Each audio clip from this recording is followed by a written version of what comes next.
Hey guys, welcome back to the layout. Have a few different things I'm working on filming and haven't gotten any of them done yet, so I figured I'd take a few minutes and do a little bit of a project update and just show you some of the things that I'm working on. So to get started with the layout, I've got a little bit of an upper level started where the intermodal area used to be, did a little reconfiguration. Just have the first track started and a little bit of a rough idea where the rest of the track's going to be.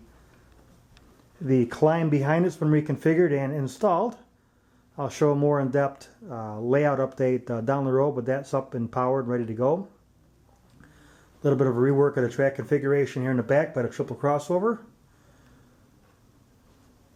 And I removed what was going to be Union Station here, and I'm going to do something a little bit different with this part of the layout, so that's been done.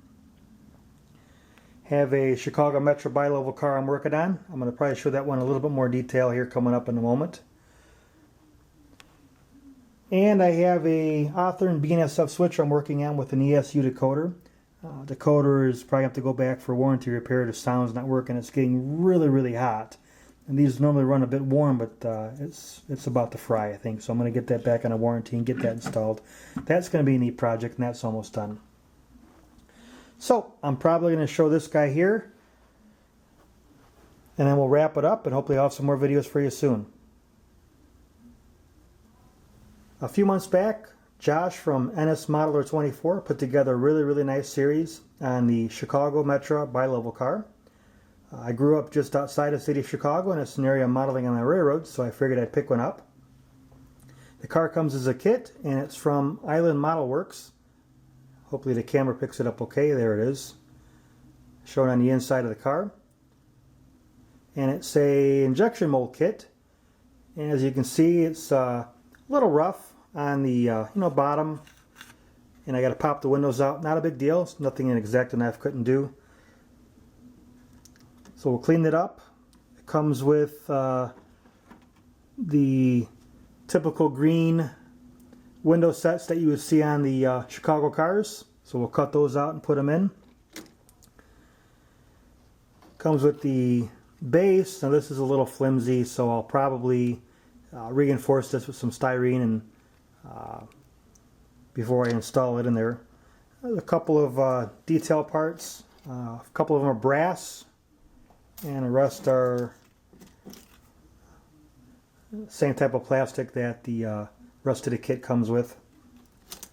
I also got the decals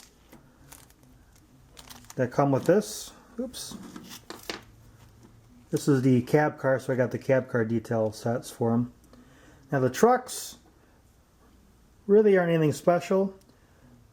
So, since this really wasn't a cheap kit, I'm going to take some time putting it together. What I'm going to do is put these on. These are the Walthers trucks. You can see where I got them from, how much I paid for them, what the part number is. But these are nicer trucks, and they also have the power pickups on them, as you can see by the little screws right here. And what this is going to allow me to do is put this guy in. And this is a Digitrax, let's see, I get the model here, SDN 144. It's been discontinued by Digitrax. They've got a newer model of this. This was the economy N scale decoder. I had in another locomotive that I've taken out and put a soundtracks in, and I'm going to recycle it and put it into this guy. I thought this was going to be kind of a cure-all decoder. It was very reasonably priced. It was small. It had enough sound output. You can do your own programming to it. It had a capacitor. Unfortunately, with this series from Digitrax, it motor functions with the back EMF was very poor, and so I pulled it out of the locomotive was in. But since this is a passenger car, there is no motor function. I'm pretty much just going to use it for light and sound. This being the end, there's a headlight, Mars light. I'll probably have to drill in for the ditch lights and the red marker lights.